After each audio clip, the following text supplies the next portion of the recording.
Klik tombol berikut untuk mendapatkan update ilmu yang insya Allah bermanfaat.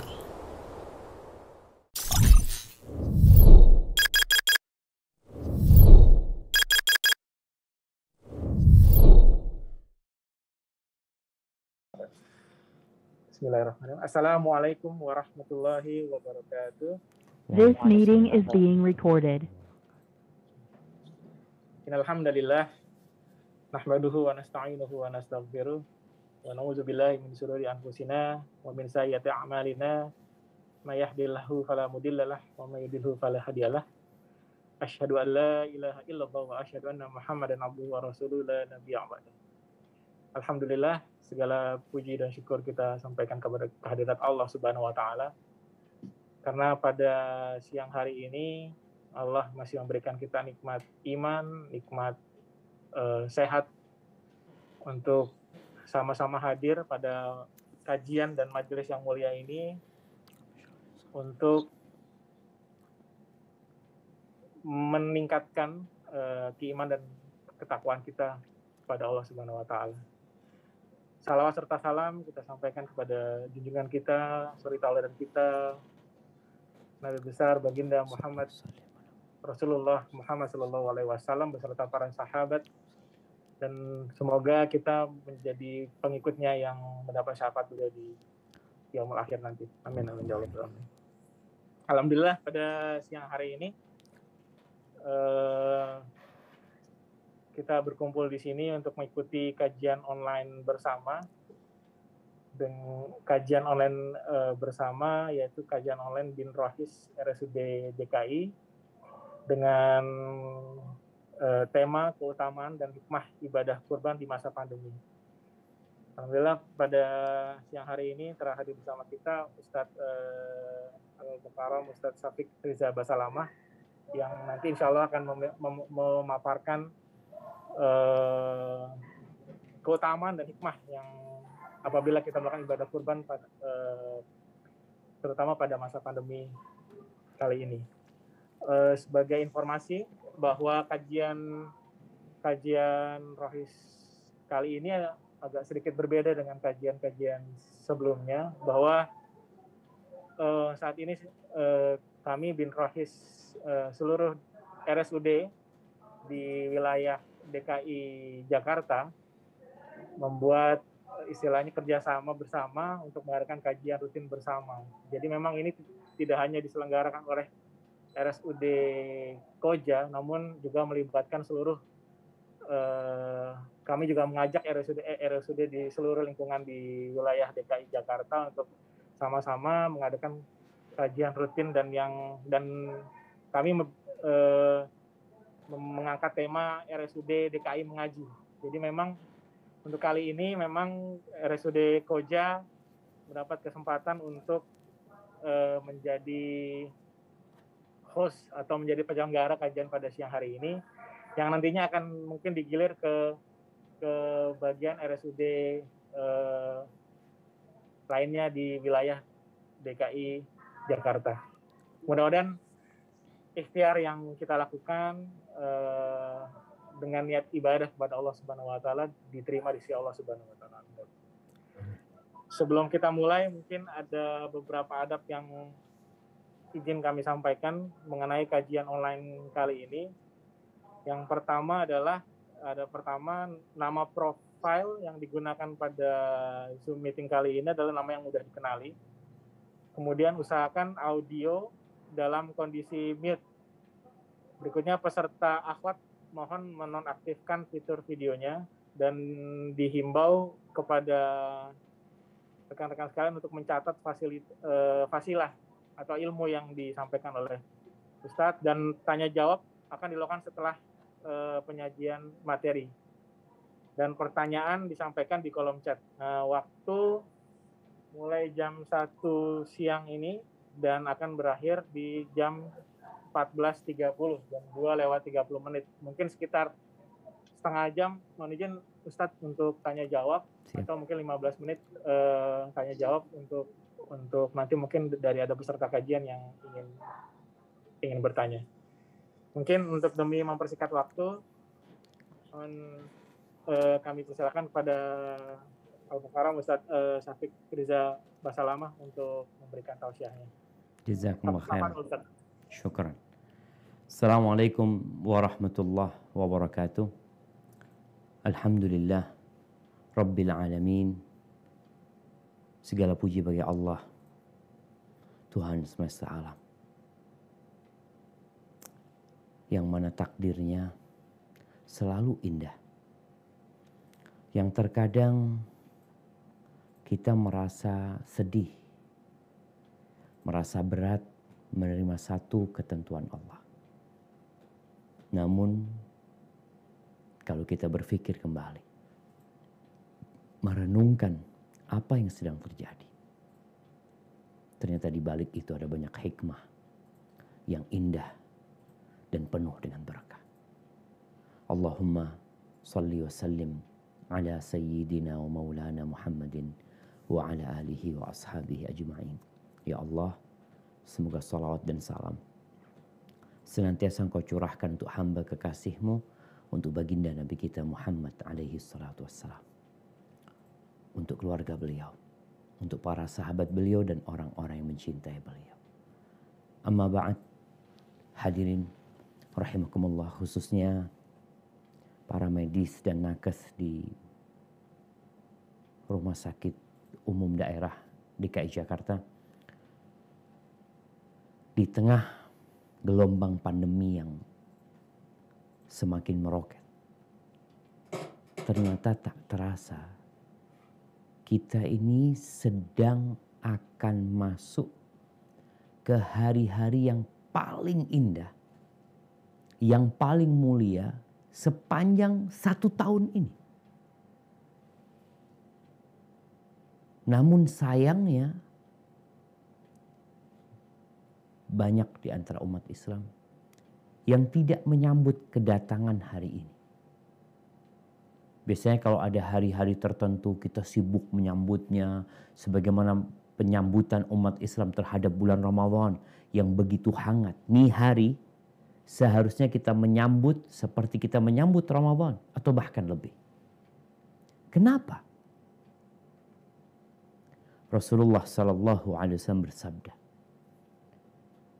dari Abdullah bin Abbas radhiyallahu anhuma, "Ma min ayyamin al-amalu salihu fihinna ahabbu ila Allah minhu fi hadhil ayyamil ashr." Kata Nabi SAW, tidak ada hari-hari yang beramal soleh di dalamnya itu lebih Allah cintai daripada beramal soleh di 10 awal Dzulhijjah. Hari ini kita berada tanggal 26 atau tanggal 27 Dzulqa'dah. Tinggal 3 atau 4 hari lagi kita masuk ke hari-hari yang terindah sepanjang 1 tahun. Di situ para sahabat bertanya kepada Nabi SAW, "Walal jihadu fi sabilillah." Jihad di jalan Allah pun tidak sebanding dengan beramal soleh di 10 awal Dzulhijjah ini. Walal jihad fi sabilillah. Enggak. Jihad di jalan Allah pun tidak dapat menandingi beramal soleh di 10 awal Dzulhijjah. Illa rajulun, kecuali satu kondisi manusia yang keluar, kharaja bi nafsihi wa malihi.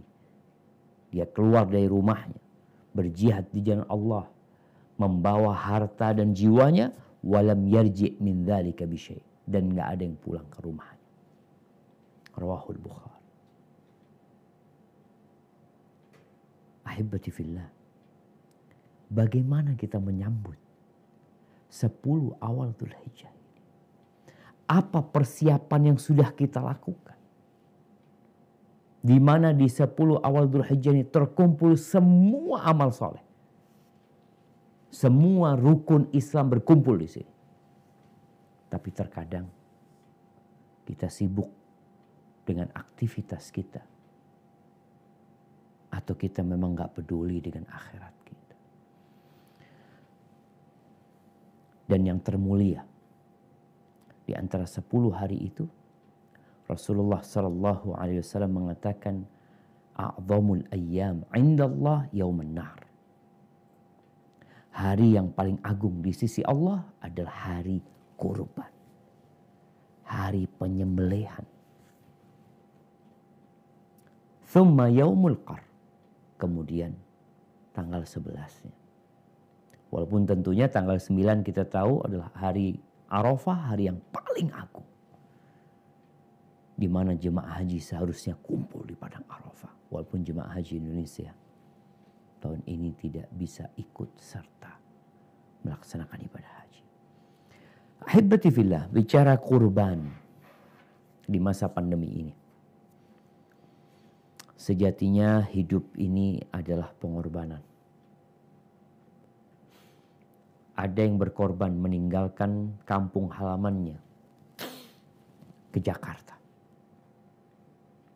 Dia berpisah dengan kedua orang tuanya. Kadangkala berpisah dengan istri dan anak-anak. Ada yang pengorbanannya hanya untuk mendapatkan uang dan harta. Atau mendapatkan wanita. Namun, di antara pengorbanan itu ada yang untuk mendapatkan surga dan keridhaan Allah Azza wa Jalla. Jadi semua tergantung niatnya. Ini para tenaga medis, para nakes di 10 awal Dzulhijjah ini hendaklah memanfaatkan waktu ini. Selain nantinya tanggal 10 kita berkorban. Ahibati fillah. Kurban itu disyariatkan salah satunya adalah untuk membuktikan cinta. Mana yang lebih kita cintai? Diri kita, keluarga kita, harta kita, pekerjaan kita, atau Allah dan Rasul? Rumah akan kita tinggalkan. Pekerjaan kita akan tinggalkan. Keluarga kita akan meninggalkan kita. Bagaimana kita melihat ratusan rakyat Indonesia mati gara-gara COVID. Anak kemarin ikut pemakaman salah satu sahabat yang meninggal karena COVID. Deket gak boleh kita. Ngelihat jenazahnya gak boleh. Sendirian gitu. Maka kalau bicara kurban ini untuk membuktikan cinta. Allah Azza wa Jalla bercerita di dalam Al-Quran Karim tentang Habil dan Qabil. Bagaimana Allah memerintahkan kepada keduanya untuk berkurban. Apa kata Allah di surat Al-Ma'idah ayat 27. Nah.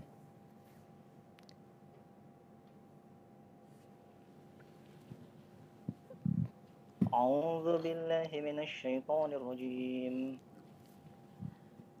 Watslu 'alaihim abna'i Adam bil haqq إذ قربا قربانا فتقبل أحدهما ولم يتقبل من الآخر لأقتلنك قال إنما يتقبل الله من المتقين. Barakallahu fiik. Artinya? Ceritakanlah kepada mereka kisah kedua putra Adam, Habil dan Qabil, menurut yang sebenarnya. Ketika keduanya mempersembahkan kurban, maka diterima dari salah seorang dari mereka berdua, Habil, dan tidak diterima dari yang lain, Qabil. Ia berkata, Qabil, aku pasti membunuhmu. Berkata Habil, sesungguhnya Allah hanya menerima kurban dari orang-orang yang bertakwa. Barakallahu fiik. Allah perintahkan keduanya untuk berkurban. Si Habil, dia seorang peternak. Dia memiliki seekor domba yang sangat dia cintai.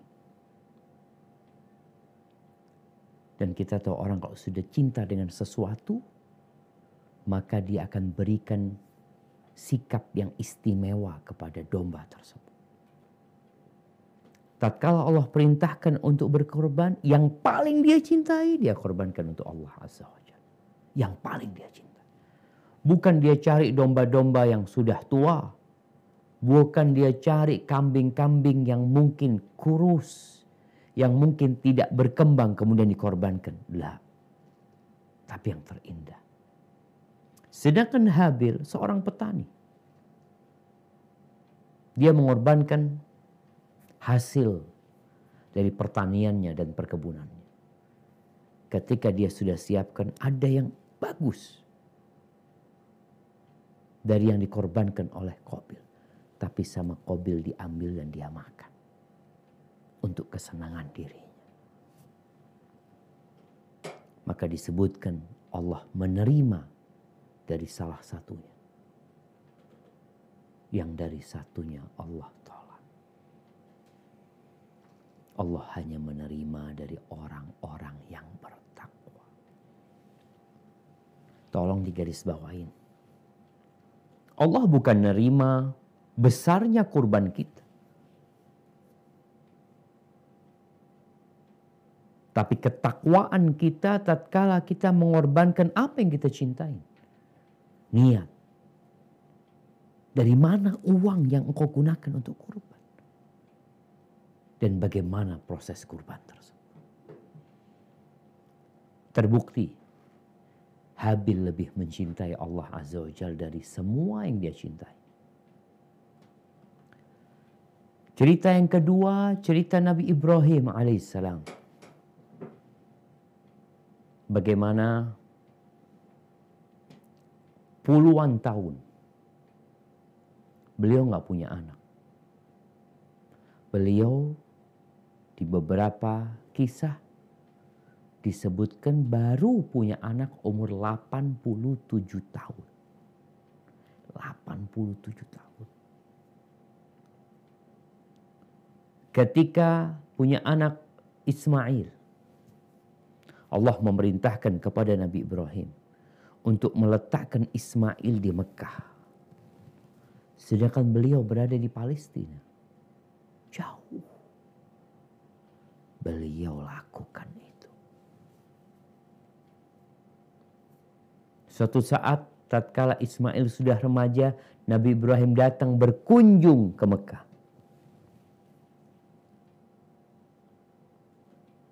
Di sana Allah uji Nabi Ibrahim. Allah uji Nabi Ibrahim. Dengan ujian apa? Mengorbankan pekerjaannya, meninggalkan rumahnya, mobil yang dia cintai, motor yang dia cintai korbankan. Lah. Putranya. Allah perintahkan kepada Nabi Ibrahim untuk menyembelih Ismail. Bayangin jemaah. Ujiannya gak main-main. Tapi itulah cinta. Bukan hanya diungkapkan dengan lisan. Ditulis dalam lembaran-lembaran yang panjang. Cinta itu dibuktikan. Dengan apa? Dengan pengorbanan. Allah ceritakan hal ini di surat As-Saffat. Ayat 102. Apa kata Allah Azza wa Jalla?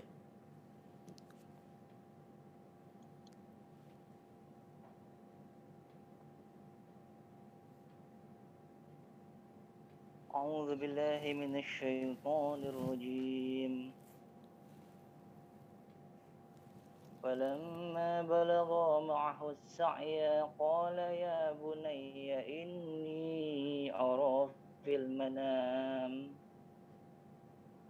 أني أذبحك فانظر ماذا ترى قال يا أبت افعل ما تؤمر ستجدني إن شاء الله من الصابرين. Maka tatkala anak itu sampai pada umur sanggup, berusaha bersama-sama Ibrahim. Ibrahim berkata, "Hai anakku, sesungguhnya aku melihat dalam mimpi bahwa aku menyembelihmu. Maka pikirkanlah apa pendapatmu." Ia menjawab, "Hai bapakku, kerjakanlah apa yang diperintahkan kepadamu. Insya Allah kamu akan mendapatiku termasuk orang-orang yang sabar." Barakallahu fikum. Dan Nabi Ibrahim melaksanakan perintah Allah. Dibawa Nabi Ismail. Bagaimana sang ayah ketika mengasah itu pisau. Bukan untuk menyembelih seekor domba. Atau onta yang gagah. Atau sapi yang mahal. Putranya sendiri. Dia punya putra satu waktu itu. Disuruh sembelih. Dan beliau lakukan. Ketika pisau itu diletakkan di lehernya, Allah ganti dengan domba yang besar. Kalau membaca buku-buku tafsir disebutkan domba itu adalah domba yang dikorbankan oleh Habil. Yang kemudian Allah kirimkan kepada Nabi Ibrahim untuk dikorbankan. Untuk disembelih. Karena dulu bukan disembelih sama Habil. Jadi korban pada waktu masa Habil dan Qabil itu, barang itu diletakkan satu tempat. Ditunggu. Akan ada api. Disebutkan api itu berwarna putih yang menyambar itu kurban. Ketika diambil, berarti kurbannya diterima. Setelah Nabi Ibrahim benar-benar membuktikan bahwa Allah lebih dia cintai daripada putranya sendiri, Allah gantikan dengan domba. Ahibati fillah. Kita tahu dengan surat yang terpendek di dalam Al-Quranul Karim. Surat Al-Kawthar. Inna a'tainakal kawthar. Fasalli li rabbika wanhar. Allah perintahkan kepada Nabi SAW. Yang kemudian perintah itu juga untuk kita. Umatnya. Bagi siapa saja yang mengaku followernya Nabi Muhammad SAW, laksanakan perintah ini. Fasalli li rabbika wanhar. Salatlah untuk Rabbmu dan sembelihlah.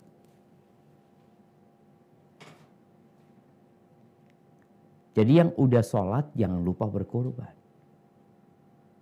Banyak di antara kita jemaah yang motornya bagus. Yang handphonenya bagus, bahkan gonta-ganti. Yang tabungannya banyak. Yang berkata, ini untuk masa depan. Engkau berkorban untuk masa depan, bukan untuk sekarang. Kalau bicara sekarang, dagingnya habis dimakan. Tapi bicara masa depan, sejatinya yang engkau sembelih untuk Allah Azza wa Jalla, itulah tabungan masa depan. Ahibati fillah. Juga kita berbagi dengan kerabat kita. Dengan keluarga kita.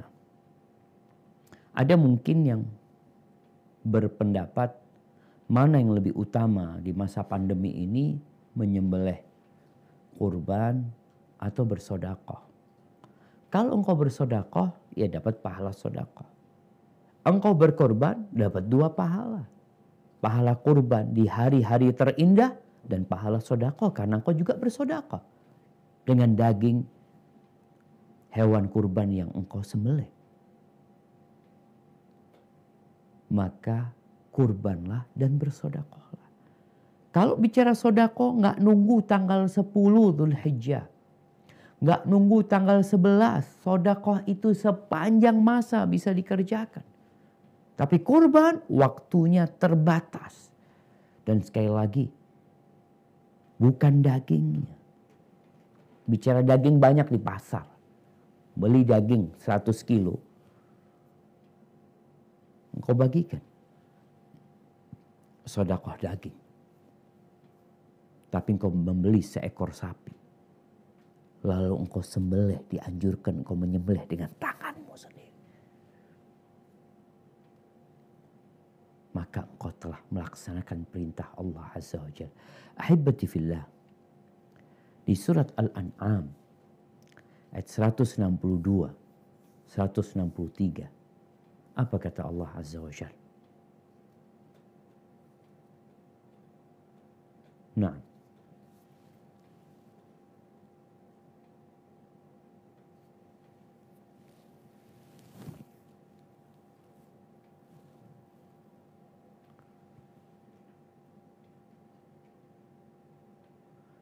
تفضل. أعوذ بالله من الشيطان الرجيم. قل إن صلاتي ونسكي ومحياي ومماتي لله رب العالمين.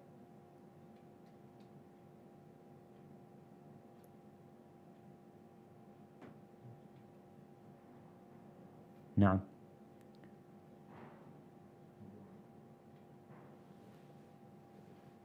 Terputus. Hah? Tapi Allah mengatakan, katakanlah sesungguhnya salatku, ibadahku. Nusuki ini maknanya juga sesembelihanku, hidupku dan matiku hanyalah untuk Allah Tuhan semesta alam. La syarika lahu wa bidzalika umirtu wa ana awwalul muslimin. Tiada sekutu baginya. Dan demikian itulah yang diperintahkan kepadaku dan aku adalah orang yang pertama-tama menyerahkan diri kepada Allah SWT. Seperti di surat Al-Kautsar, fasalli li rabbika wanhar. Fasalli li rabbika wanhar. Di sini inna salati wa nusuki. Sesungguhnya salatku dan sesembelihanku.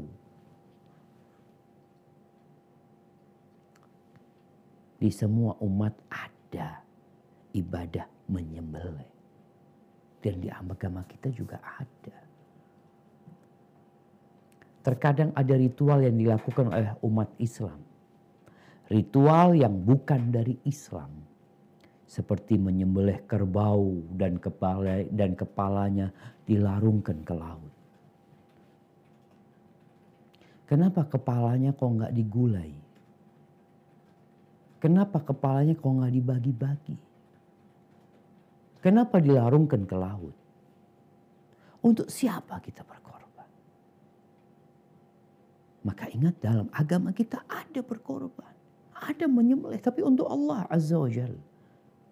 Inna salati wa nusuki wa mahyaya wa mamati. Hidup dan matiku lillahi rabbil alamin. Kalau bicara hukum, apa sih Ustaz sebenarnya hukum berkorban ini?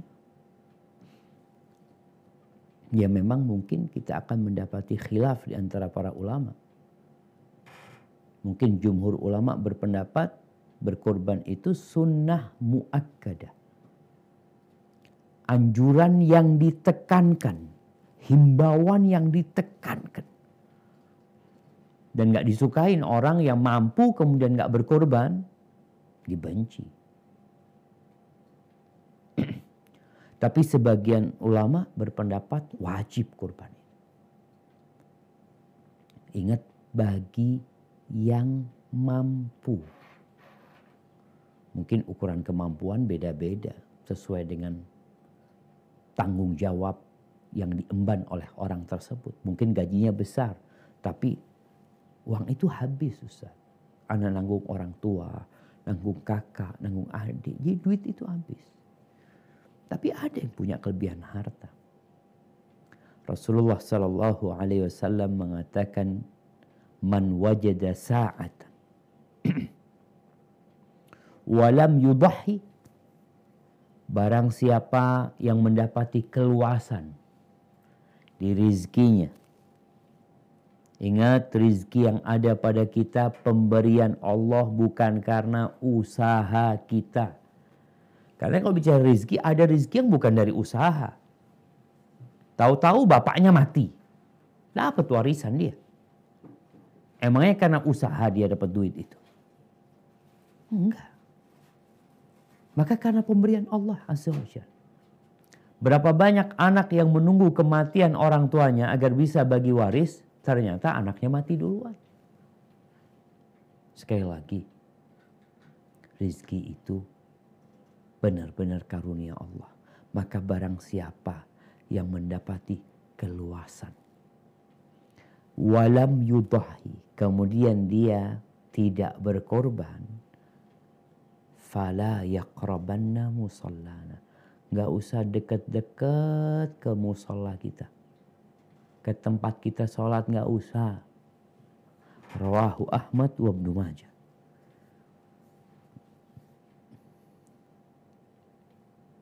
Jadi yang punya keluasan rizki, dia lebih memilih beli motor. Berapa dia beli motor? Kalau kita lihatlah, motor Beat kira-kira 16 juta. Dia beli. Kambing atau domba, berapa harga? 2 juta dapat. Dia mampu membeli motor Beat dengan harga 16 juta. Kambing 2 juta, nggak mampu dia beli. Lihat handphonenya. Handphonenya harga 5 juta. Anggap 5 juta harga handphonenya. Apa nggak bisa engkau beli handphone yang 2 juta, yang 3 juta, engkau untuk kurban? Yang beli motor 16 juta, apa nggak bisa, nggak cukup untuk engkau beli motor harga 10 juta? Masih sisa 6 juta engkau bisa beli domba yang besar. Karena bicara kurban, bicara cinta, bicara persiapan untuk masa depan kita. Dan bagi yang motor dan mobilnya bagus-bagus, mobilnya ratusan juta, mobilnya bahkan ribuan juta, berapa yang kau korbankan? Separuh harga mobilmu? Mampu. Kau punya mobil harga 1 M, mampu kau berkorban dengan harga 500 juta. Bayangin Rasul Shallallahu Alaihi Wasallam ketika beliau berangkat haji, beliau menghadiahkan, beliau membawa onta sebanyak 100 ekor onta. Beliau sembelih di Mekah sana. 100 ekor onta. Kalau bicara orang yang haji qiron, itu kewajibannya potong 1 kambing cukup dia. Cukup. Selesai. Kewajiban dia. Tapi beliau ingin menghadiahkan yang terindah. Beliau sembelih itu. 100 ekor onta. Kalau harga 1 onta itu, anggap 30 juta. 3 miliar yang beliau sembelih. Rumah beliau di kota Medina, rumah petak 5 kali 5 cuma. Tak besar rumah beliau. Tapi karena beliau tahu dengan hakikat dunia ini. Beliau memberikan contoh bahwa semua yang kita miliki di dunia, itu kita akan tinggalkan. Bisa dibayangin ya, 100 ekor onta itu bersama Nabi SAW. Pahalanya di sisi Allah Azza wa Jal menemani. Karena yang bakal nemenin kita di kuburan apa? 3 yang nganterin kita ke kuburan. Kalau dengan COVID sekarang mobil COVID tuh, mobil jenazah ikut ke kuburan. Itu petugas dari PNPB ikut ke kuburan. Ya, yatba'ul mayyit salat. Ada 3 yang mengikuti jenazah. Yang pertama, keluarganya, hartanya, ikut itu. Yang ketiga, amalnya. Yang tersisa di situ siapa? Amalnya doang. Kalau dia seorang yang terkenal, public figure, seorang artis mungkin yang ngantarkan jenazahnya banyak. Pertanyaannya, siapa di antara orang-orang yang mengantarkan kuburan itu yang mau mendampingimu di kuburan? Siapa? Anaknya gak bakal dampingin. Anak gak bakal. Istri atau suami? Nggak ada.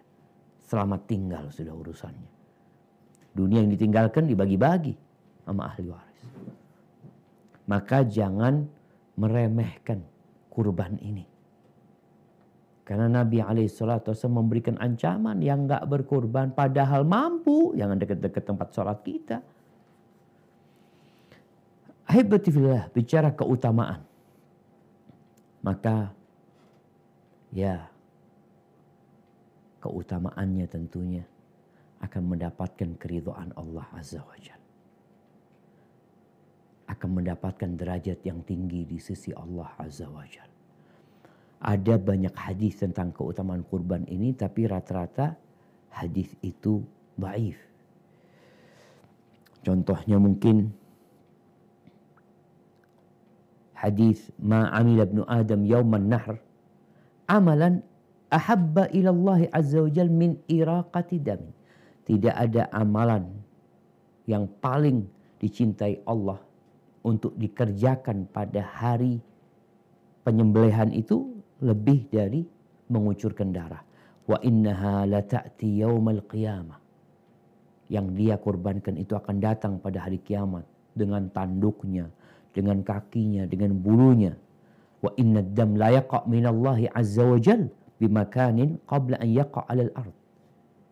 Sesungguhnya darah itu akan mendapatkan nilai di sisi Allah azza wa jal sebelum dia jatuh ke tanah. Fatayyibu biha nafsan. Maka hendaklah kalian berkorban dengan niat yang baik. Namun hadis ini dhaif. Tapi yang jelas Nabi Ibrahim berkorban. Naam. Dan Nabi kita Muhammad SAW berkorban. Dan engkau pengikut Nabi Muhammad SAW seharusnya berkorban. Ahibati fillah. Kalau bicara yang ingin berkorban, apa yang harus dilakukan? Rasulullah SAW mengatakan, "Idza ra'aitum hilala dzil hijjah." Apabila kalian melihat hilal. Hilal itu bulan sabit. Bulan-bulan Islam ini ngitungnya itu pakai bulan, bukan pakai matahari. Kalau bulan Januari atau bulan Juli sekarang ngitungnya pakai matahari. Bulan kita ya pakai bulan, namanya bulan. Apabila kalian melihat hilal Dzulhijjah, melihat bulan sabit, bulan Dzulhijjah, wa arada ahadukum ayyudahi, dan salah seorang di antara kalian hendak menyembelih, hendak berkorban, falyumsik an sya'rihi wa adfarihi. Rawahu Muslim. Hendaklah dia menahan diri untuk tidak potong rambut, untuk tidak menggunting kukunya. Jangan. Jadi kalau punya niat untuk berkorban, ya sudah. Kukunya gimana panjang, biarin. Jadi kalau yang mau potong kuku, yang mau potong rambut, tolong dipotong, mau potong kumisnya, dipotong sebelum malam 1 Dzulhijjah. Dipotong semuanya. Kenapa? Karena Nabi SAW melarang. Jangan dipotong. Sampai kapan? Sampai dia menyembelih kurban. Ahibati fillah. Di sini ada hikmah. Yang salah satunya adalah kita menyerupai jemaah haji. Jemaah haji itu kalau sudah niat berihram, maka dia nggak boleh potong kuku, nggak boleh potong rambut. Udah. Sampai kapan? Sampai mereka menyelesaikan ibadah haji mereka. Sampai mereka melempar jumroh, dan itu pada tanggal 10. Kita pun yang nggak berhaji, apalagi yang banyak nih yang nggak berangkat haji tahun ini, tolong paling nggak kita jaga tuh. Ketika mau potong kuku ingat, oh aku mau berkorban. Tunggu dulu. Mau potong rambut, aku mau berkorban. Di antara hikmah yang disebutkan bahwasanya agar seluruh tubuh kita ini dibebaskan dari api neraka. Sehingga kita menyembelihnya setelah perintah, sehingga kita baru potong rambut atau potong kuku setelah perintah Allah kita kerjakan. Terus gimana kalau ada orang yang potong rambut, potong kuku, sedangkan dia mau berkorban? Sunnah ini jemaah sering ditinggalkan oleh manusia. Padahal Nabi SAW menyuruh kita untuk menahan diri. Bagaimana kalau dia memotong rambutnya atau menggunting kukunya? Ibn Qudamah Al-Maqdisi rahimahullahu ta'ala mengatakan, fa'innahu yatruk. Hendaklah dia itu meninggalkan qatr syar, menggunting rambut, memotong kuku. Fa'in fa'ala astaghfirullah. Kalau dia ternyata memotong rambutnya, menggunting kukunya, hendaklah dia beristighfar. Memang gak ada kewajiban mengganti atau apa, hendaklah dia beristighfar. Mohon ampun sama Allah SWT. Ahibati fillah, kemudian bicara umurnya. Nih umur hewan yang hendak kita korbankan. Kalau onta umur 5 tahun. Kalau sapi lengkap umur 2 tahun masuk ke tahun ketiga. Kalau kambing. Kambing ini ada yang domba. Kalau domba itu umurnya 6 bulan lebih. Tapi kalau kambing biasa umurnya 1 tahun. Oh, nggak mahal Ustaz ya? Enggak. Kalau bicara kambing umur 1 tahun dan domba umur 6 bulan nggak mahal. Apalagi kalau kita bicara kurban. Kurban ini bukan sodako yang semuanya dikasihkan. Kurban itu menyembelih. Yang sebagian dagingnya disodakohkan. Artinya kalau kita bicara kita berkorban 1 ekor domba harga 1,5 juta umpamanya. Kalau dipikir-pikir dibagi sepertiga. Sepertiga mau kita makan, sepertiga mau kita simpan, sepertiga yang mau disodakohkan. Jadi sebenarnya cuma 500.000 yang keluar duit kita. Kenapa? Yang 1 juta balik ke kita. Nggak mahal ya malah. Cuma kadangkala kita itu terlalu perhitungan. Kemudian cari yang terbaik ketika berkorban. Yang paling mahal, yang paling indah. Rasulullah Sallallahu Alaihi Wasallam, kalau bicara Nabi Alaihi Wasallam, beliau orang kaya apa orang miskin? Ya, mungkin beliau melalui fase-fase miskin. Di mana di rumah Nabi alaihi salatu wassalam, ceritanya Aisyah radhiyallahu taala anha, marra hilalun thumma hilalun wa lam yuqad fi baiti Rasulillah sallallahu alaihi wasallam nar. Berlalu rembulan. Lalu datang rembulan lagi, kemudian dia hilang. Masuk ke bulan ketiga, di rumah Nabi alaihi salatu wassalam kompornya tidak hidup. Nggak hidup kompornya Nabi SAW. Maka ditanya Aisyah, terus makan apa kalian? Kata Aisyah radhiyallahu ta'ala anha, al-aswadan. Kurma sama air. 2 bulan lebih kurma sama air. Tapi tatkala waktu Idul Adha, beliau berkorban. Beliau berusaha untuk tetap berkorban. Di dalam riwayat Imam Bukhari dan Muslim dari Anas bin Malik radhiyallahu taala anhu, bahwa Nabi SAW dhaha bikabshaini amlahaini aqranain. Nabi SAW berkurban dengan 2 ekor domba yang putih, yang indah, enak dilihat domba ini. Aqranain, bertanduk jamaah. Artinya bukan harus bertanduk ya. Tapi biasanya yang bertanduk itu jadi mahal. Tapi ingat, jangan beli bertanduk namun kurus. Karena apa?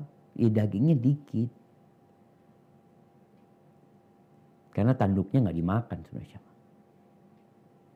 Tapi tadi kita mengorbankan sesuatu yang indah. Dan disebutkan bahwa Rasul Shallallahu Alaihi Wasallam memerintahkan dalam riwayat Muslim bahwa Nabi memerintahkan dengan satu ekor domba yang bertanduk, yang kakinya hitam, yang disebutkan perutnya juga ada hitamnya, kemudian kedua matanya hitam. Itu jamaah, sebuah pengorbanan yang indah yang kita korban. Allah Azza wa Jal berfirman di surat Al-Hajj ayat 32. Di mana para ulama menjelaskan dianjurkan kita menyembelih kurban itu yang gemuk, yang indah. Karena ini termasuk mengagungkan syiar-syiar Allah Azza wa Jalla. Kita nih, motor itu syiar Allah yang kita miliki. Enggak. Mobil kita? Enggak. Rumah kita? Enggak. Nih sekarang kita punya kesempatan untuk mengagungkan syiar-syiar Allah. Apa kata Allah Azza wa Jalla di surat Al-Hajj ayat 32? Nah, silahkan dibaca.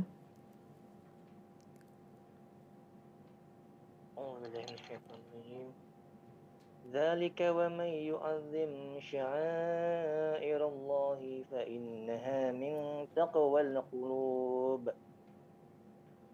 Demikianlah perintah Allah, dan barang siapa mengagungkan syiar-syiar Allah, maka sesungguhnya itu timbul dari ketakwaan hati. Barakallahu fikum. Ibnu Abbas mengatakan di antara mengagungkannya adalah menggemukkan hewan kurban kita. Ini di antara syiar-syiar Allah, kita mengembukkannya, kita membesarkannya, kita membuatnya indah. Ini termasuk bentuk pengagungan. Sehingga hewan kurban yang kita pilih, tatkala dia semakin mahal, semakin bagus. Kadang-kadang kan kita kalau lihat hewan kurban, kita lihat ini harganya 3 juta. Yang ini harganya 4 juta. Beratnya sama. Tapi yang ini lebih indah. Lebih gagah. Walaupun kadang-kadang kita memahamkan hal ini kepada para masyarakat. Ya kadang-kadang enggak usah beli yang itu aja, sama aja lah. Enggak sama jemaah. Jadi kalau kita bicara sama beratnya, tapi yang ini lebih mahal karena dia lebih gagah, karena modelnya lebih bagus. Apalagi memang ada domba-domba yang ganteng jemaah.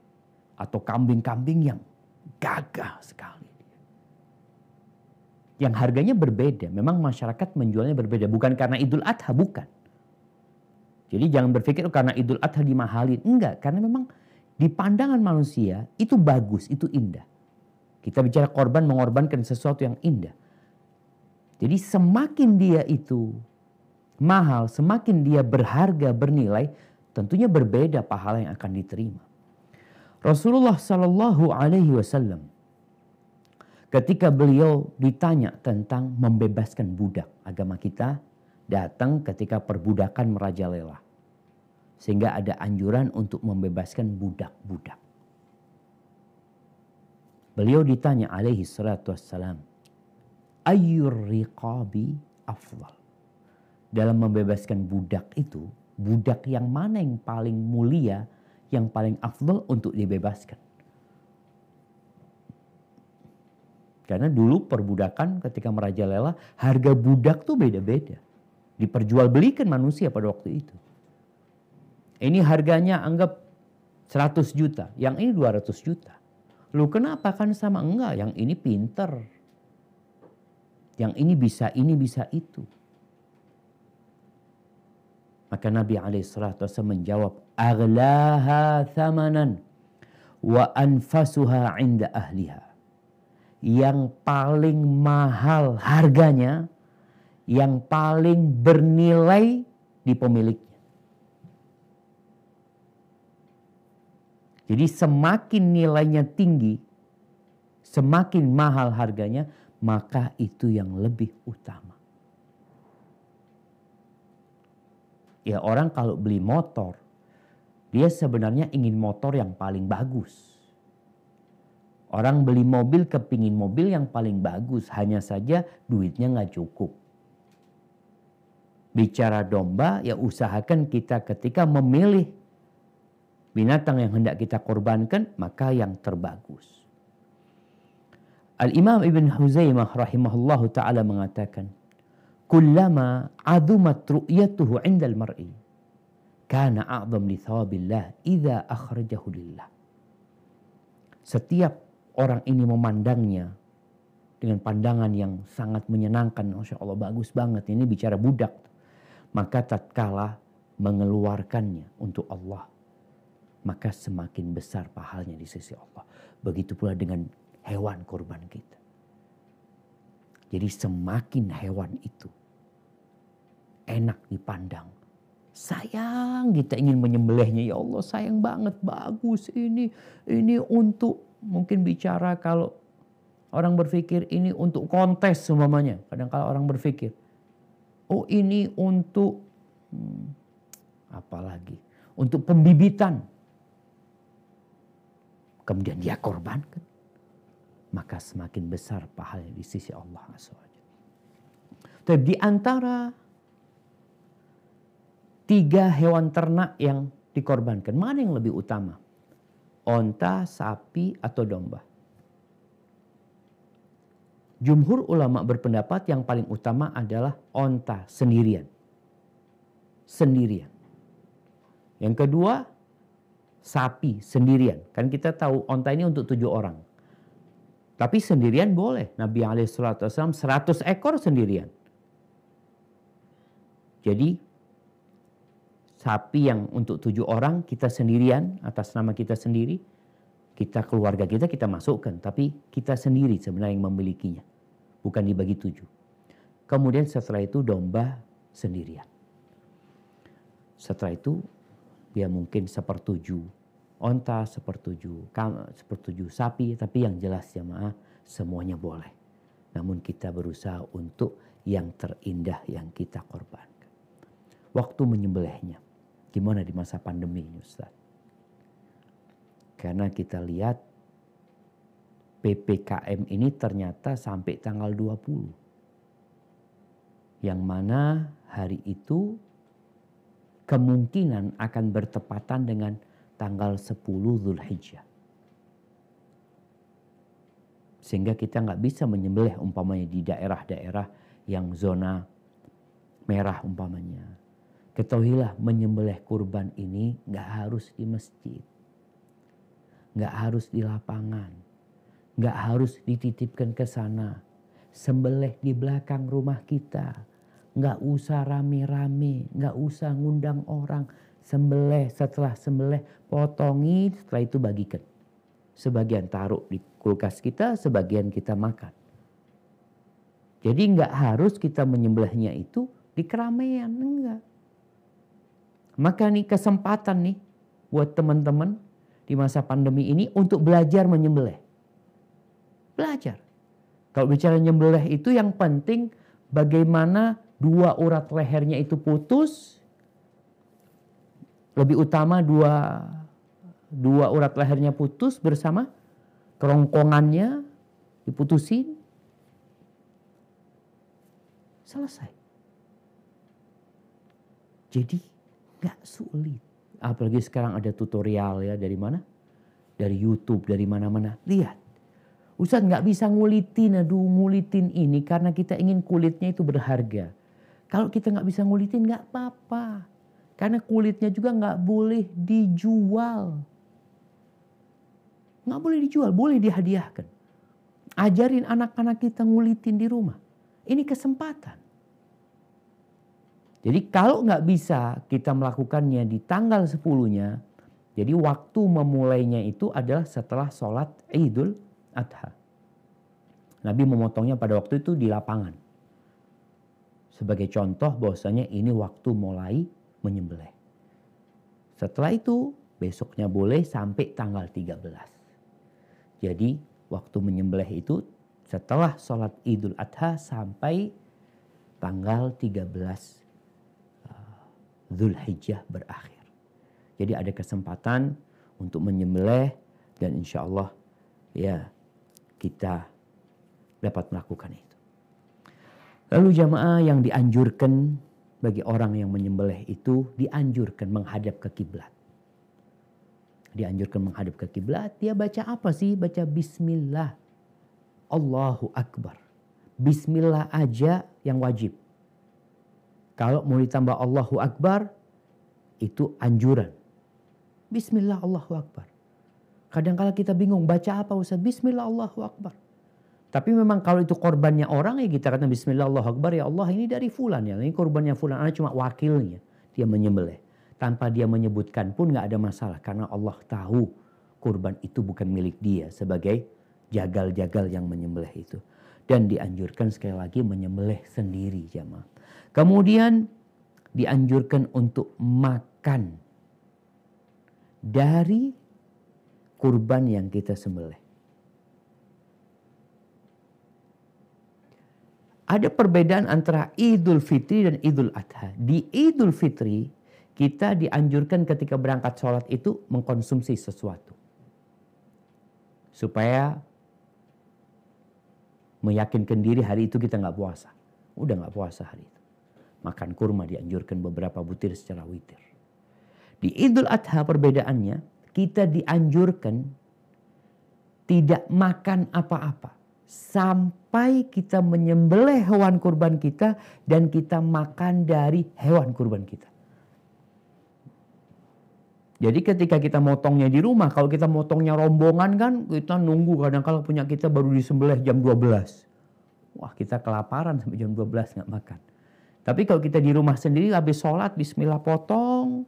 Sebelum selesai dikulitin kakinya sudah minta dibakarin sama istri atau dibikin sate. Makan. Ini dianjurkan. Artinya bukan satu hal yang wajib tapi itu dianjurkan agar kita mengkonsumsi makan dari hewan kurban kita supaya kita tahu bahwasanya kurban ini bukan sedekah biasa-biasa. Tapi berkorban untuk Allah dan dari dagingnya itu yang kita sedekahkan ke orang-orang di sekitar kita. Barakallahu fiik, mungkin itu yang bisa kita bahas pada kesempatan kali ini. Semoga bermanfaat bagi kita semuanya dan mendorong kita untuk mengorbankan yang terbaik yang kita miliki. Hadza wallahu a'lam bishawab. Ana kembalikan ke Dr. Haris. Jazakumullah khairan.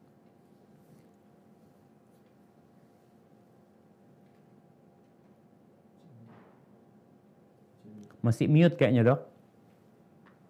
Ya. Syukran Ustaz atas tausiahnya pada siang hari ini. Alhamdulillah banyak ilmu atau kajian dari Ustaz yang insya Allah bermakna bagi kita semua. Izin kami mulai sesi tanya jawab. Tafadhal, Dok. Barakallahu fikum. Yang pertama Ustadz, pertanyaannya dari RSUD Taman Sari Ustadz. Jadi salah satu RSUD tingkat kecamatan Ustadz. Kalau di Jakarta itu puskesmas kecamatan sekarang bertindak sebagai RSUD. Masya Allah. Ya.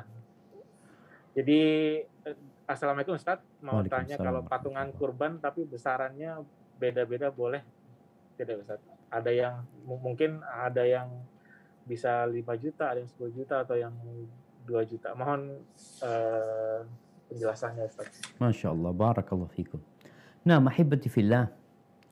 Jadi, kalau sapi itu harganya 35 juta. Dibagi 7 berarti satu orang 5 jutaan. Namun ternyata yang patungan ini beda-beda. Ada yang tadi 5 juta, 7 juta, pokoknya sampai 35 juta. Boleh nggak? Boleh-boleh aja sebenarnya, asalkan tadi yang ngasih uang lebih sejatinya dia membantu yang uangnya sedikit. Seharusnya kan 5 jutaan, nih orang cuma 3 juta, fulan 7 juta. Berarti sebenarnya yang 2 juta itu sedekah dari fulan buat yang 5 juta ini. Buat yang tadi hanya 3 juta. Jadi nggak ada masalah sebenarnya, artinya sesuai dengan kesepakatan mereka. Atau bisa jadi 1 ekor sapi itu hanya 3 orang yang patungan. Kan buat 7 orang, ya tinggal dihitung nanti. Berapa orang sebenarnya gitu loh. Kalau yang 3 orang yang bayar duit, umpamanya yang satu 10 juta, yang satu 15 juta. Jadi bisa jadi domba itu tetap untuk 7 orang. Afan, sapi itu untuk 7 orang. Sehingga penghitungannya ada yang 2 orang, ada yang 3 orang. Tapi kalau ternyata seperti yang disebutkan tadi, enggak Ustaz, memang katanya berapa langsung punya duit yuk kita beli sapi. Jadi nanti yang paling banyak bayarnya itu sebenarnya dia bersedekah kepada yang sedikit sehingga dia tetap berkorban dengan uang dia yang sedikit. Insya Allah nggak ada masalah. Hadza wallahu a'lam bishawab. Ustaz, pertanyaan selanjutnya, Ustaz, ini agak lumayan banyak Ustaz pertanyaan Ustaz. Barakallahu fiik. Pertanyaan berikutnya Ustaz, apakah boleh berkurban untuk orang tua kita yang sudah meninggal? Lebih utama mana untuk orang yang masih hidup atau yang sudah meninggal? Mohon penjelasannya Ustaz. Syukran. Masya Allah, barakallahu fiik. Nah, mahibati fillah. Ada khilaf di antara para ulama tentang berkorban untuk orang yang sudah meninggal dunia.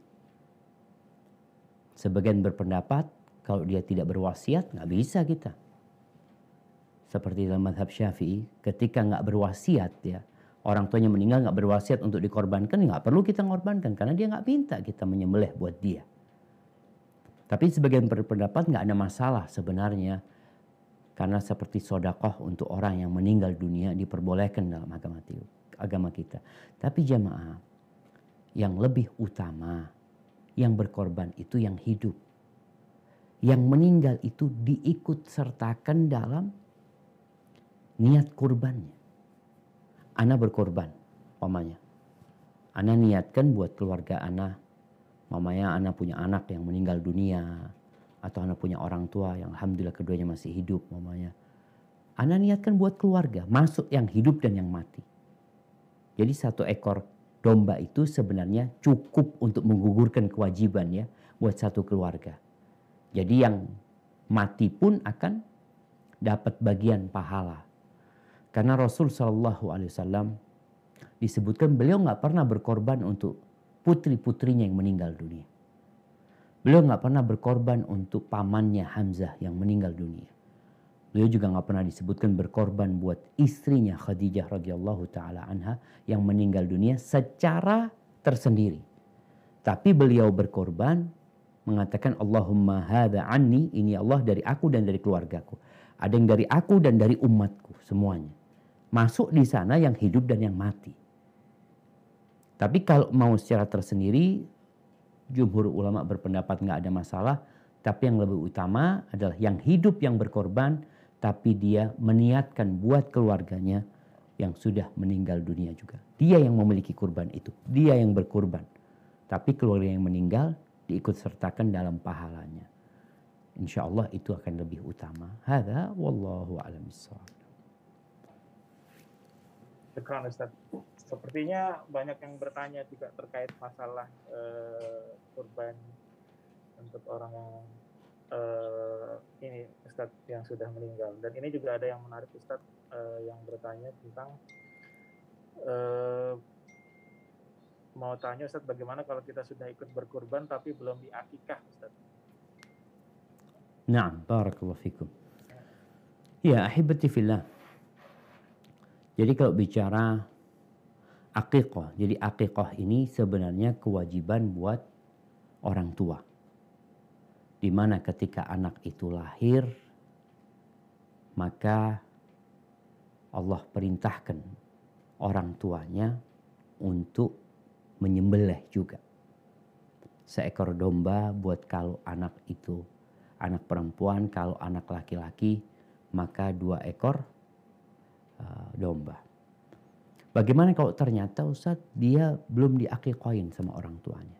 Sekali lagi yang akikoh kan sebenarnya orang tua, bukan anak. Tapi kalau sang anak mau mengakikohin diri sendiri nggak ada masalah sebenarnya. Atau orang lain yang mau akikohin nggak apa-apa. Jadi kalau dia memilih, anak kayaknya memilih untuk kurban dulu. Nggak ada masalah, silahkan kurban terlebih dahulu. Karena kalau bicara kurban ini waktunya terbatas. Tanggal 10, 11, 12, 13. Tapi kalau akikoh lebih bebas. Walaupun dianjurkan dulu ketika kita umur 7 hari. Artinya kita waktu itu ya nggak mungkin berkorban. Atau nggak mungkin menyembelih akikoh kita sendiri. Orang tua yang menyembelih. Tapi karena orang tua tidak mengakikohin kita sebenarnya nggak punya kewajiban untuk mengakikohi diri sendiri. Tinggal orang tua. Namun kan juga harapan kita ya nggak ada tanggungan orang tua. Kullu mauludin marhunun bi aqiqatihi. Nabi alaihissalatu wassalam mengatakan semua yang lahir itu tergadai dengan akikohnya sampai disembelih. Jadi kita dituntut bagaimana gadai itu lunas ya dengan menyembelih akikoh tersebut. Tapi kalau bicara yang belum akikoh, boleh kan korban? Boleh, tafadhol. Tapi kalau engkau mau akikoh sekarang ya sekarang akikoh. Jangan nunggu Idul Adha. Karena memang terjadi khilaf di antara para ulama. Gimana kalau hari akikohnya itu pas dengan hari Idul Adha? Bolehkah dia meniatkan akikoh dengan kurban sekalian? Pendapat yang kuat nggak bisa. 2 ibadah yang berbeda. Engkau akikoh selesai buat akikohmu. Yang kurban sendiri. Jadi intinya diperbolehkan orang untuk berkurban walaupun dia belum diakikohin. Tapi lebih utama ya kalau bicara akikoh ya sekarang nggak usah nunggu Idul Adha engkau baru mengakikohi diri sendiri. Atau kita yang memberikan kepada orang tua domba, sampaikan ayah ini ayah buat akikoh diriku. Itu kayaknya lebih utama. Jadi tetap ayah kita sebenarnya yang mengakikohin kita. Bukan kita mengakikohin diri sendiri. Hadza wallahu a'lam bissawab. Baik. Terima kasih Ustaz. Lanjut nih Ustaz, agak banyak Ustaz. Tafadhol dok.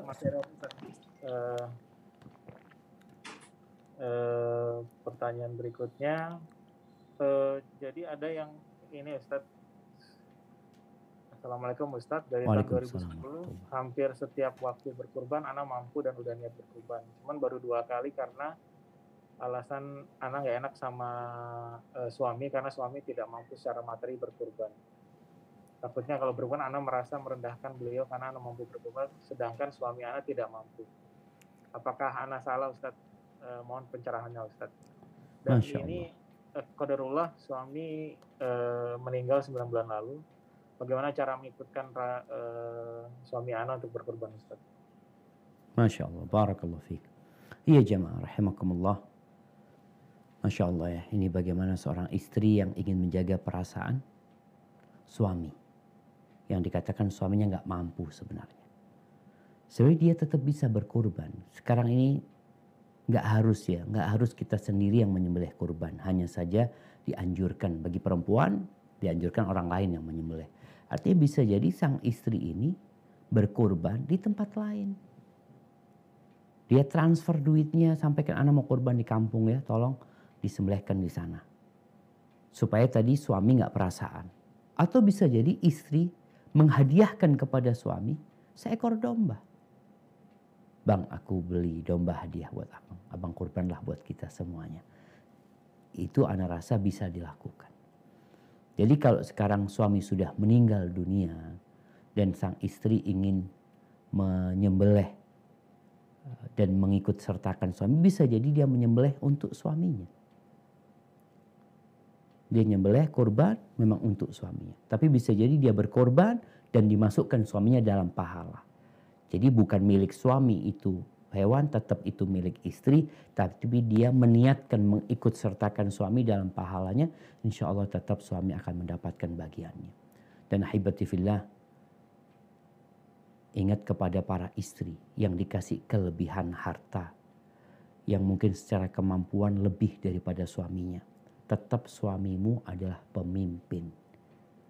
Karena banyak terjadi kalau gajinya suami itu lebih kecil dari gajinya istri, atau sang suami itu tidak memberikan nafkah yang cukup karena penghasilannya memang sedikit, kadangkala istri menggantikan posisi suami sebagai pemimpin.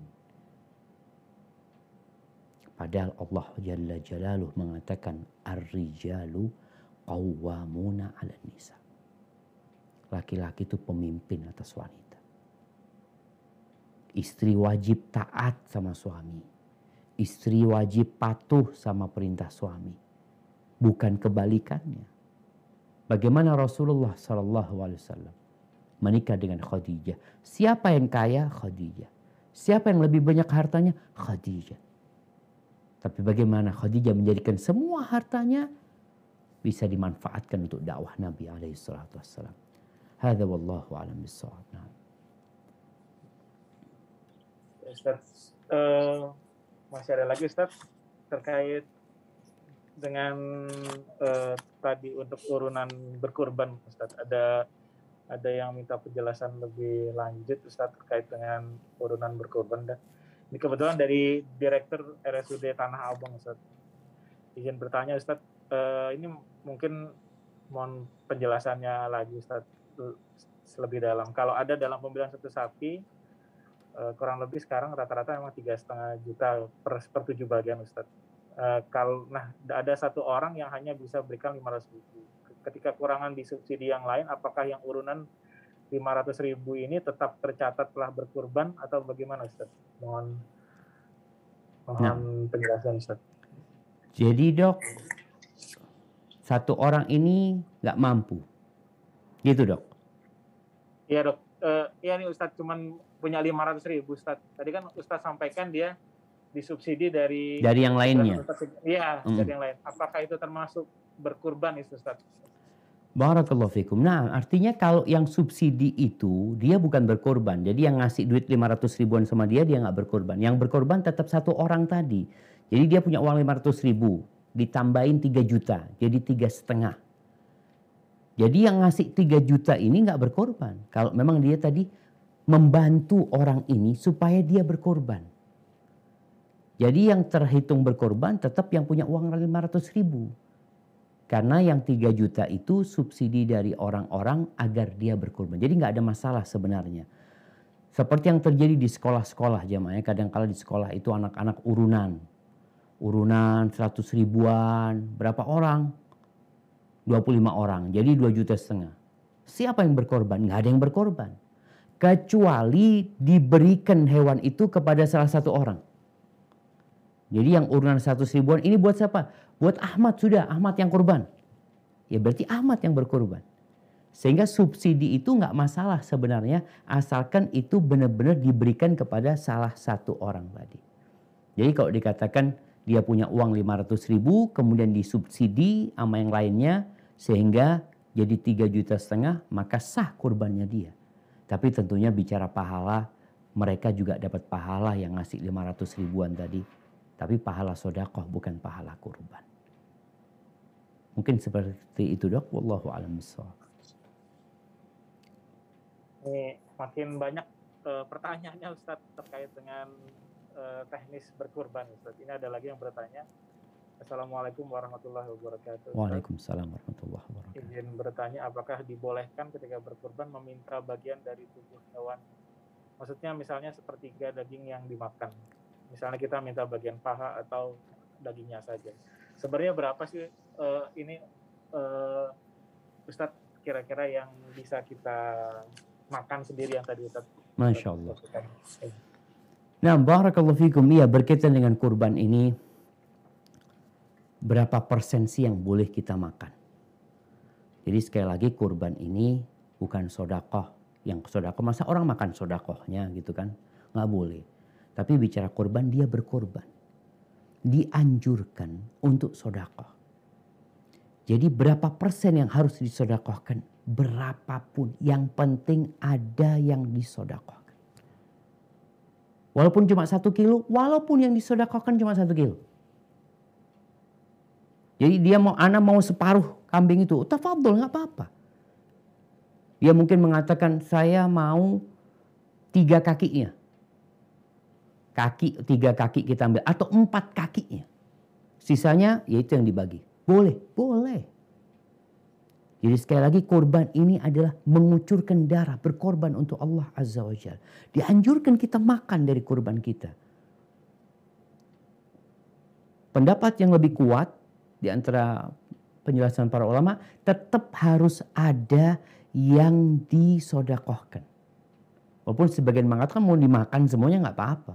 Tapi yang lebih kuat pendapatnya tetap harus ada yang disodakohkan. Walaupun cuma 1 kilo yang disodakohkan. Jadi dia sudah terlepas. Di mana perintah Allah untuk memberikan makan, untuk berbagi, dia telah melakukan itu. Jadi nggak ada masalah ketika orang itu meminta 2/3 dari hewan kurban tersebut, nggak ada masalah. Cuma memang jamaah kita itu kadang-kala kalau di masyarakat ya takut jadi omongan. Tapi kalau kita motong sendiri di rumah kan enak. Yang aneh mau bagikan cuma 1 kaki, ya dibagikan, nggak ada masalah, berikan kepada fakir miskin. Tapi kalau di masyarakat kadang-kala nih orang minta 2/3 dia, kata dia. Banyak banget yang diminta sama dia. Itu hak dia sebenarnya. Karena sekali lagi dia bukan sedekah daging. Dia berkorban. Nah, dagingnya tadi yang dia sedekahkan sebagiannya. Hadza wallahu a'lam bissawab. Nah. Mungkin sekitar 2-3 pertanyaan lagi. Ustaz, berikutnya, Assalamualaikum Ustaz, apakah boleh berkorban dengan hewan yang dibeli dengan berhutang Ustaz? Misalnya karena saat ini musim kurban belum ada uang cash atau baru bulan berikutnya punya utang. Yang kedua, apakah boleh kurban secara online Ustaz? Sekarang kan lagi banyak layanan kurban secara online. Hukumnya seperti apa Ustaz? Masya Allah. Barakallahu fiik. Nah, jamaah rahimakumullah, berkaitan dengan hutang ya. Islam ini tidak memberatkan pemeluknya. Sehingga yang diperintahkan berkurban itu yang memiliki keluasan rezeki. Kalau engkau tidak punya, jangan memaksakan diri. Niatmu itu pun sudah ditulis. Karena bicara utang, berat utang ini. Orang mati kalau meninggalkan utang itu nggak masuk surga sampai utangnya dilunasi. Rasulullah SAW berlindung dari hutang. Tapi kalau bicara orang ini sebenarnya Ustaz, dia punya aset, dia punya duit belum cair. Tapi insya Allah kalaupun dia mati, insya Allah warisannya tuh ada yang untuk melunasi utang tersebut. Maka boleh-boleh aja dia berkorban dengan hutang. Asalkan tadi dia punya harta yang dapat atau cukup untuk melunasi hutangnya. Masalahnya dia nggak pegang uang cash karena sekarang uang nunggu, kadang-kala lagi jual rumah, lagi jual ini belum laku. Sehingga dia nggak pegang uang cash, dia mau pinjem dulu. Baru kemudian nanti kalau itu laku, itu cair, dia bayarin nggak apa-apa. Tapi sekali lagi ketika engkau nggak mampu, jangan memaksakan diri.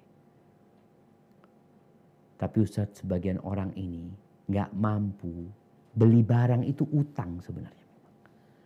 Dia beli motor utang, itu utang. Masa korban nggak utang? Jadi sebenarnya boleh-boleh aja berkorban dengan berhutang, sah. Asalkan tadi dia punya sesuatu untuk melunasinya. Sebagian ulama ditanya tentang gimana sekarang anak ini punya uang, tapi anak punya utang. Anggap anak punya utang 5 juta, anak punya uang 5 juta. Mana yang harus anak pilih? Berkorban atau bayar utang? Maka yang lebih utama adalah membayar hutang. Karena itu kewajiban dia, tanggungan dia. Sedangkan kurban dia nggak punya tanggungan karena memang dia nggak mampu. Kecuali dia anak kok kepingin kurban Ustaz ya. Duit anak ada lagi, bentar lagi insya Allah cair.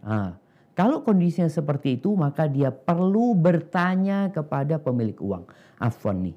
Uang antum sudah ada 5 juta. Tapi anak terus terang kepingin kurban anak. Apa boleh pembayarannya ditunda? Nanti kalau anak dapat duit lagi anak bayarin ke antum. Kalau pemilik uang mengatakan tafadhol, nggak apa-apa, berarti nggak apa-apa. Tapi kalau enggak, kita bayarin sama dia. Karena itu milik dia. Terus online. Iya. Berkaitan dengan korban online. Dalam berkorban itu sah diwakilkan. Jadi mewakilkan orang lain untuk membeli hewan kurban kita. Mewakilkan orang lain untuk menyembelih hewan kita, hewan kurban kita. Dan mewakilkan orang lain untuk membagikan hewan kurban kita itu diperbolehkan. Namun jamaah, hati-hati. Karena kalau cari wakil itu harus yang amanah. Lagi ribut nih di grup keluarga Ana, lagi ada ribut-ribut dikit. Tentang, jadi kita bayar 300.000, kita dapat hewan kurban. Jadi ada satu lembaga yang mengumpulkan kurban orang-orang. Kemudian sama mereka itu dipotong. Kurban itu dipotong benar. Lalu siapa yang mau ambil bayar 300.000. Dikasihkan dia itu. Sebenarnya untuk disalurkan. Artinya pihak ini nggak amanah. Seharusnya dia bertugas untuk menyalurkan. Tapi dia tidak menyalurkan. Malah dia cari orang yang mau bayar 300.000. Diperbolehkan ngambil hewan kurban. Tapi udah dipotong. Jadi dia nggak sesuai gitu. Jadi tolong ketika mewakilkan orang lain. Baik itu lembaga atau perorangan. Dilihat. Amanah nggak tempat ini? Dia salurkan kemana? Karena bicara menyalurkan korban ini berat loh.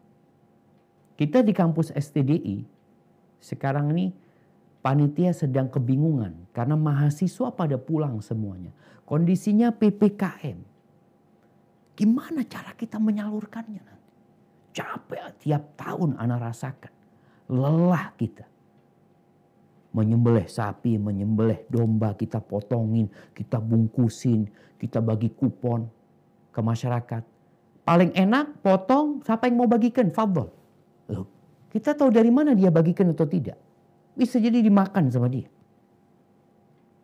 Maka bagi yang ingin korban bukan online ya, mewakilkan walaupun sistemnya sekarang online, tolong jangan sembarangan. Karena banyak penipu-penipu di online tersebut atau orang-orang kalau tidak dikatakan penipu kurang amanah. Sehingga kita harus benar-benar memastikan kurban kita. Lebih baik kita kepada keluarga kita umpamanya atau kawan kita atau lembaga yang kita tahu dengan siapa yang ada di situ dan terbukti memang kurbannya itu dibagikan jamaah. Disalurkan dan sekali lagi menyalurkan itu perlu dana.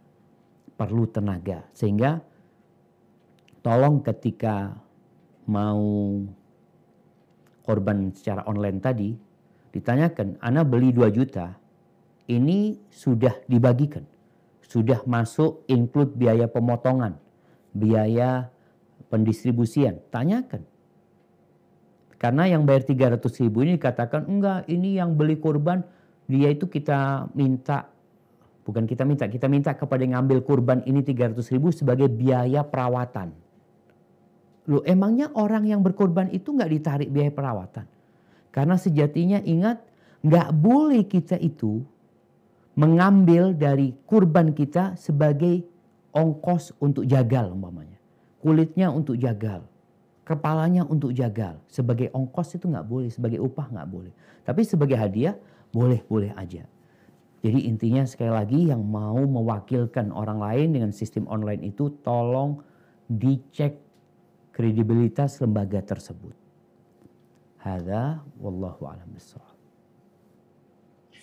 Ini Ustaz masih ada beberapa pertanyaan Ustaz, tapi waktu kita kurang lebih tinggal 6 menit lagi. Ustaz mungkin ada sekitar 2 pertanyaan lagi. Tafadhol. Bismillah. Ditutup dengan doa. Mohon maaf nih kepada seluruh peserta kajian apabila pada kesempatan kali ini tidak bisa kita sampaikan pertanyaannya.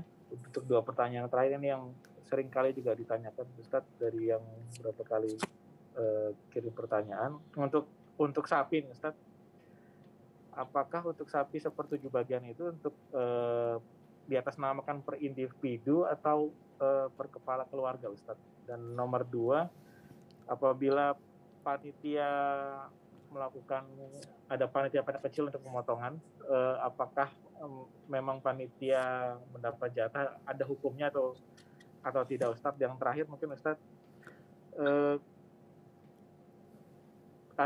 ada orang yang kita rencanakan sedekahkan untuk mendapat kurban tapi tidak mau menerima kurbannya Ustaz. Hukumnya seperti apa Ustaz? Gimana? Yang pertama tadi tentang untuk 7 orang. Ustaz, oke. Itu atas namanya per individu orangnya atau boleh, atau kan ada yang kepala keluarga atau per kepala keluarga itu Ustaz? Perorangan atau niatnya itu perorangan atau atas nama satu keluarga itu Ustaz? Maksudnya itu perbagiannya Ustaz? Ya, afwan dok. Jadi sapi ini kan untuk 7 orang. Atau dia satu orang memotong sendirian? Dia rencana sapi untuk 7 orang itu apakah hitungannya individu ataukah berdasarkan kepala keluarga? Pertanyaannya itu Ustaz. Oke, siap. Jadi barakallahu fikum. Nah, jemaah. Jadi sebenarnya 7 bagian di sapi itu adalah pengganti 7 bagian di domba, bukan orangnya. Sehingga sebagaimana satu domba itu cukup untuk satu keluarga, begitu pula 7 bagian yang ada di sapi tersebut. Jadi bukan untuk 7 orang sebenarnya, bukan pengganti 7 orang, tapi sebagai pengganti 7 ekor domba. Jadi kalau dikatakan bagaimana niatnya, ya niatnya nggak masalah. Seperti domba yang diniatkan satu orang meniatkan untuk keluarganya. Artinya menginkludkan keluarganya dalam pahala. Jadi nggak ada masalah dalam 7 ekor, dalam 1 ekor sapi itu untuk 7 kepala keluarga umpamanya, nggak ada masalah seperti itu. Tapi pertanyaan yang kedua, panitia. Jadi kalau bicara panitia punya hak enggak? Enggak punya panitia hak. Tapi panitia memang boleh makan gitu loh. Dapat jatah boleh. Tapi kalau panitia mensyaratkan umpamanya, ana minta 2 kilo. Ana mau bantu asalkan ana minta 2 kilo. Ini berarti akadnya ujroh, upah. Kalau bicara upah nggak boleh dikasih dari kurban. Jadi kalau dia datang memang panitianya minta upah, berarti dikasih duit. Daging dikasih sebagai hadiah. Sebagai pemberian. Jadi sekali lagi bagi para panitia, niatkan ketika mereka masuk dalam panitia kurban itu untuk membantu. Di tempat kita, panitia itu ada 2. Ada panitia yang dari dalam kampus, ada panitia yang dari luar. Panitia yang dari dalam kampus itu nggak ada akad. Akadnya membantu. Mereka membantu, mahasiswa membantu, para ustadz membantu. Kemudian yang dari luar, sebagian itu akadnya upah. Kita ngomong, antum kerja, antum masuk ke panitia, kerja dari jam sekian sampai jam sekian, kita kasih 100.000 umpamanya. Nanti kita tetap kasih daging. Sebagai hadiah buat dia, bukan sebagai upah. Jadi jangan sampai panitia itu merasa dia punya hak, karena dia bekerja, dia punya hak umpamanya 3 kilo. Enggak. Jadi akadnya akad membantu. Kalau ternyata dagingnya habis. Gimana dagingnya habis? Ya sudah, bukan rezeki kita. Yang jelas panitia mendapatkan pahala yang tertulis di sisi Allah Azza wa Jalla. Tapi kalau antum mau kerja, silahkan minta upah. Karena nggak boleh diupah dengan daging kurban. Pertanyaan yang ketiga tadi. Nah, menolak pemberian ya. Jadi mungkin wallahu a'lam ya. Kalau dikatakan ada orang yang menolak pemberian ya. Kita tahu Rasulullah Shallallahu Alaihi Wasallam pernah di rumahnya itu ada daging. Beliau ketika mau makan kasih tahu ini daging sodakoh kepada Barirah. Barirah itu budak yang dibebaskan sama Aisyah radhiyallahu taala. Nabi alaihissalatu wasallam mengatakan buat Nabi tidak menerima sodakoh. Jadi Nabi dan anak keturunannya itu nggak boleh terima sedekah. Tapi Nabi terima hadiah. Maka Rasul SAW mengatakan buat Barirah sedekah ke kita jadinya hadiah. Nggak apa-apa gitu. Jadi kita berbaik sangka kalau memang ada orang yang tidak terima sedekah dari kita, maka kita nggak usah baper. Mungkin memang dia keluarga Nabi atau orang yang tidak terima sedekah. Mungkin kita kasihnya hadiah. Jadi dari hewan kurban itu kita boleh sedekahkan. Sedekah ini biasanya kepada orang yang di bawah kita. Atau kita boleh hadiahkan buat yang selevel sama kita atau di atas kita. Hadza wallahu a'lam bishawab. Ya, Ustaz, syukran fillah Ustaz, atas diskusinya pada siang hari ini dan kajiannya. Mungkin karena sudah jam 2:30 Ustaz, mohon izin agak terlambat. Mungkin berkenan kiranya Ustaz dapat memberikan bacaan doa Ustaz. Siap. Untuk khususnya nih Ustaz dari Bin Rohis, khususnya untuk teman-teman tenaga kesehatan yang sedang berjuang untuk menangani pasien COVID, dan ada juga teman-teman dan keluarga teman-teman juga tenaga kesehatan yang memang sedang menderita COVID juga. Semoga Allah juga memberikan, Allah SWT menerima amal ibadah kita. Silakan pada. Nah, Masya Allah, Barakallahu fiik. Ya hibati fillah, di saat pandemi yang begitu memprihatinkan, banyak di antara kita peduli dengan protokol kesehatan. Banyak di antara kita yang terus menghimbau masyarakat untuk menjaga imun. Tapi kita lupa untuk menjaga iman. Kita lupa untuk berobat dengan berdoa memohon kepada Allah Azza wa Jal. Untuk menjaga imun kita dengan meminta kepada Allah Azza wa Jal. Karena sejatinya COVID ini makhluk ciptaan Allah Azza wa Jal. Yang dia tidak akan dapat mengganggu. Tidak akan dapat menular. Kecuali dengan izin Allah Azza wa Jal.